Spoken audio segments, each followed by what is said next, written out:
Okay, we're going to go back to something that's very important at this point on dealing with surnames and given names or Christian names.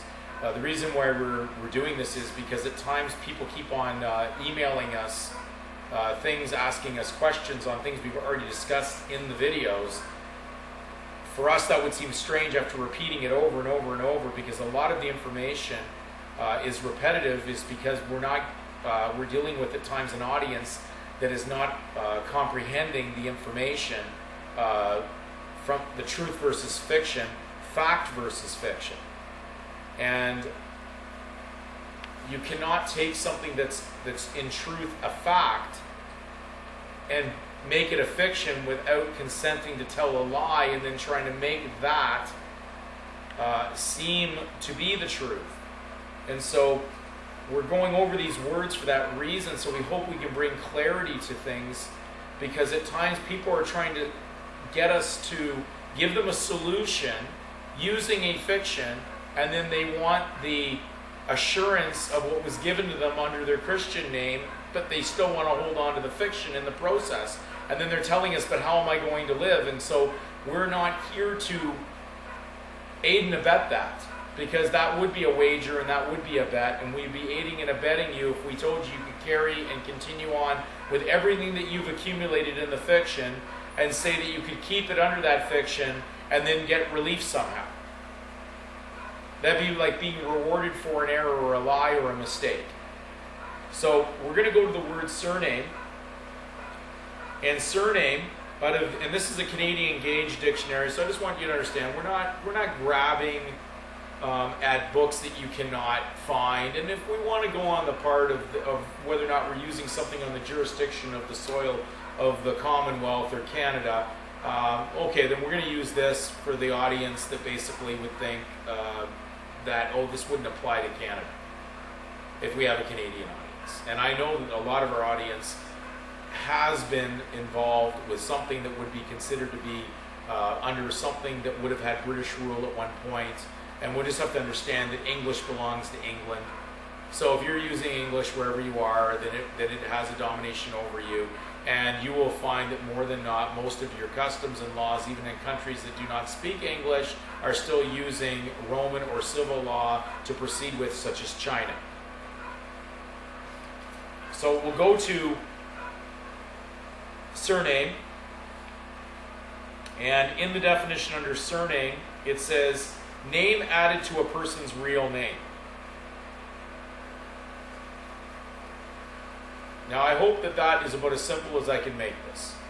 It said that it is a name added to a person's real name.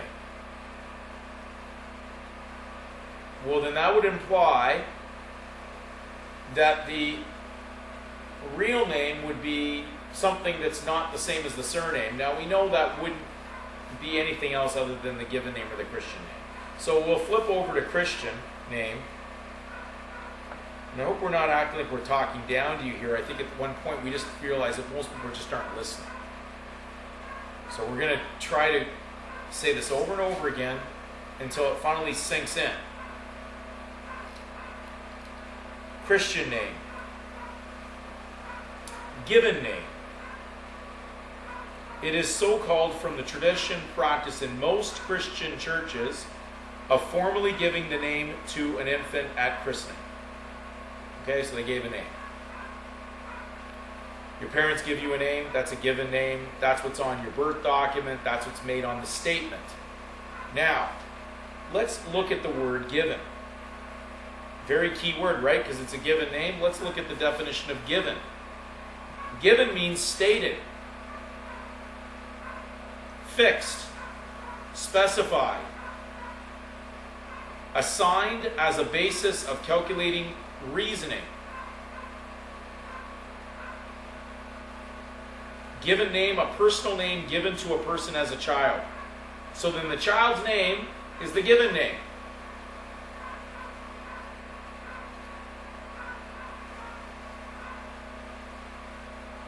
Are we understanding what's going on here?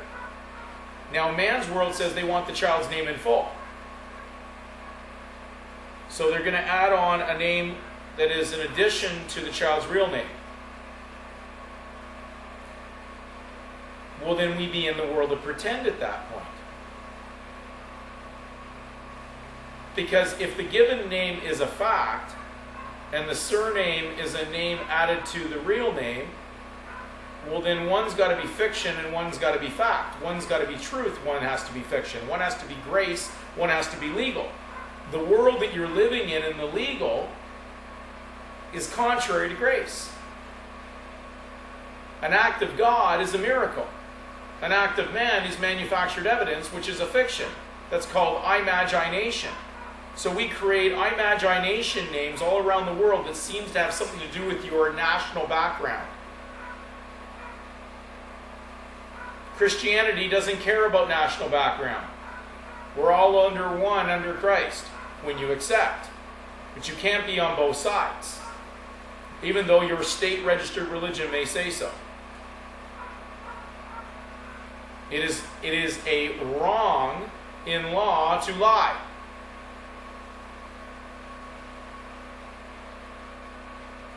So we're going to go to the law under the word fact, under law of evidence.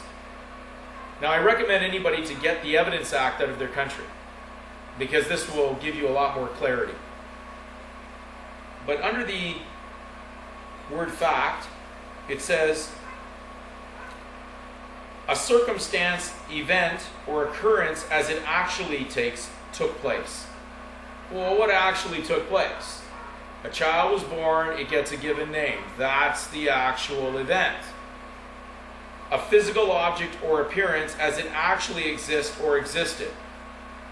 An actual and absolute reality. Now we got the word real in there. That's a reality, which we already learned out of the definition for a given name, is a real name. A surname is not a real name. You just pretend to be that name. I'm going to pretend to be a Smith or a Taylor.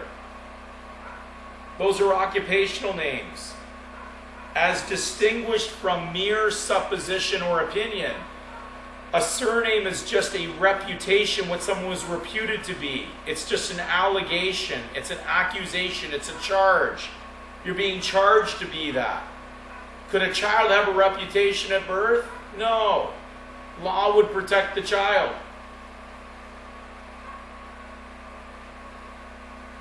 It says a truth as distinguished from a fiction or error. Are you going to have enough intelligence to understand the difference between a given, a fact, and an error? The surname is an error. The reason why the surname is an error is because it says that you can be a surety. It's an image of a man. Now we've created age on it. It's I'm age. Now they put a timeline on it. They gamble on how or what you're going to do with the use of a fictional, valuable piece of property. Not invaluable, valuable. Now we're in the world of man's fiction between value and invaluable. Is your life valuable or invaluable? Priceless or have a price on it?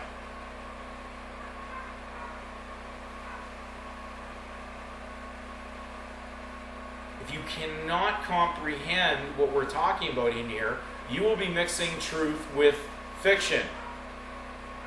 But when you do that, you extinguish the inalienable side, because all they're going to see is that you have said, I will take responsibility and surety for the fictional part of the name. Now, the problem that we're arising out of all the information I've ever seen on the net, all the information from all the lectures, no one wants to separate and understand the difference between the given name, the Christian name, and the surname. Mainly because they're going to have to choose Christ as their surety according to Hebrews 7:22, because Christ was made surety out of a better covenant. Now when you use the surname of another, the only one who can back up that fiction would be you, because Christ is your surety and He's your master, and He has bestowed that gift upon you, and He's given you absolution. But if you're using both, well, then you're being the surety and you're signing for the debt. And you're signing for the debtor name, not the given name at that point. But you said you'll pay for it. Now we're going to go to a very interesting transcript. We read it back in an earlier case. I still feel sorry and empathy for the individual whose case this was, who I had told to go get the transcript because they didn't appear at the court. They made a mistake, mixed up the date on the court date, didn't show up for the appearance. And unfortunately, in that situation, it led to more complications, which means that you not showing up for the court case of what you've been charged with, you now basically under that persona would have to apply for the transcript in order to have the evidence to know what was proceeded on without you being there. And you have to reopen the case and get the transcript so you have evidence of what went on. So now you would be in knowledge of what had gone on in the proceedings so you could proceed in the case. So the individual in the aggregate under the persona had to go with his fictitious name and order the transcripts for what happened to the fiction in the case. But interesting information came out of this. And in the transcript, because someone had basically kept on shoving in their statement of birth record into the court, in some way implying that the court would not be able to proceed with that. Well, that would be truthfully, but that's not what they're after in the court, because the individual that was participating in the aggregate, in the social aggregate, had basically entered into an insurance scheme. Not an assurance. The assurance was done with Christ. He walked into saying he could be his own surety. And so under that, you will pay the charge for that, because you've now blasphemed Christ. They'll even swear you in because your epithet name or your surname or epithet is a fiction. It is a lie. And it is contrary to your Christian name and identifies you as someone without a covenant with the true God. Therefore, you're a pagan. Therefore, you will pay. These are things you must understand when you're participating. Now you will be judged by law, and the evidence is you're using something that belongs to another. Therefore, you will pay for the usage of it under license. You don't need a license to use your Christian name. You need a license to use a pagan name. Therefore, in the transcript, because the court seemed to have been jammed a few times based on things that were being entered in as evidence, but it was not working properly for the court to deal with it. Therefore, there was a comment made by a justice of the peace, and please listen carefully on this, because this is the only thing that's important in this transcript. And I'm not divulging the name of the individual participating in the aggregate, because that's not the purpose of this video, to chastise anybody. The purpose is to share information or share truth that came from this. Justice of the peace commented, "There is no provision in the Canadian legal system which allows an individual to transfer his given names," that means convey, to transfer, because that's all you do in the world of the Gentiles, is to convey a pagan surname to a false title, and therefore you pay for it by being silly enough to use something that's a fiction and a lie. So the law judges you as someone who does not believe in Christ, therefore you would have to be paying your way the other way. It says there is no provision in the Canadian legal system which allows an individual to transfer, convey his given names to anyone, whether to a person, a corporation, or a trust. Any document purporting to achieve that goal is in and of itself invalid, and having such a document notarized does not validate the document. Now, the statement of birth, saying everything is sufficient and correct, correct can only be proper, proper cannot be common, so therefore your surname is out of the game anyways. They would have identified it as an error on the record. The only thing that occurred on that record was your given name, your Christian name. The surname is blotted out as an error